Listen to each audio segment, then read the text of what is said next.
မြို့ပါရဲ့စူညံတန်နေကြမှာတခါတလေကိုပျောက်ဆုံးနေတတ်တဲ့အမေညဘက်တွေဆိုအမေအင်္ဂလိပ်ကိုလွမ်းလုံးလို့မျက်လုံးမိတ်ပြီးစိတ်ကူးနဲ့အိမ်ပြန်ကြည့်မိတယ်ဟိုးအရင်ကအမေလက်ရာဟင်းနဲ့လေးတွေသေးနေတဲ့မိခိုချောင်းလေးညနေဆောင်ရင်အမေရေလောင်နေကြပန်းအိုးလေးတွေနဲ့အမေရဲ့ခရူးဆိုင်တဲ့စူဘူးတန်လေးတွေကိုတောင်အခုတော့တန်းတမိတယ်ဗျာဒီမှာကလေ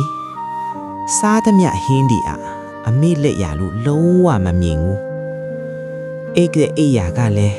အမေရင်ခွင်လောက်မနှွေးထွေးဘူးအမေဟာရုံးကန်လှရှားနေရတဲ့ဒီလောကကြီးထဲမှာပင်ပန်းနွမ်းနယ်လာတိုင်းဒါလီအိမ်နဲ့ဝေးမှပဲအမေမေတ္တာဟာသားအတွက်ဘလောက်တန်ဖိုးရှိမှန်းပိုသိလာရတယ်အမေအင်္ဂလိပ်ကသားအတွက်တော့လောကရဲ့အလုံးချုံဆုံးခိုနားရပေါ့